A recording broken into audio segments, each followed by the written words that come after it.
So just as a way to bless what we're doing here and to start off the retreat in the best way possible, Saint Salu is going to read that for you. جاورت بالفرقان ربي المعين ملكت نفسي وزحزحت اللعين جاورت بالفرقان ربي المعين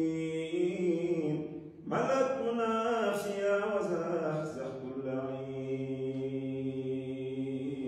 أخذت من دنيا وزاني للجنان وانقاد لي هواوني سفر الجنان واراني الأبرار في الأقرايا وانقاد لي بلند القرايا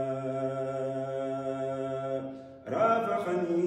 إلى الجنان جيم ولي سوى يزحزح الرجيم ترسي عن اللعين والفجار كون بديع العالمين جاري أكرمني البديع بالكتاب وصانني عن جانب العتاب لم يدخلني إلى دخول الجنة غير بشارات العنيت المنى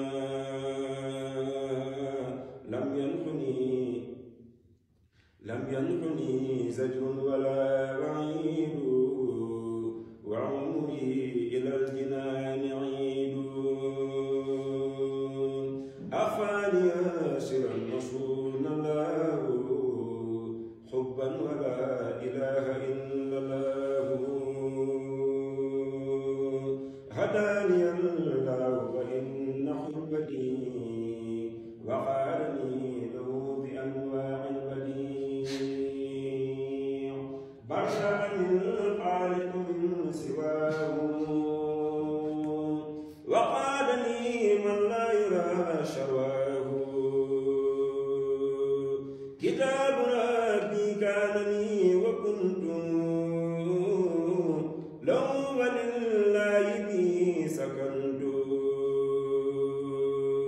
ترسي عن الأقدار والمفاسد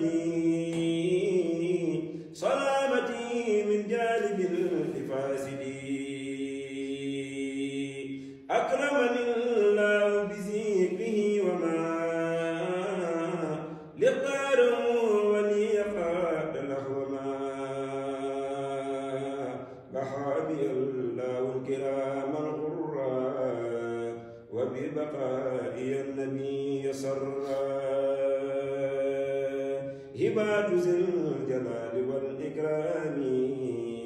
لي خلدت مرقبا الكرام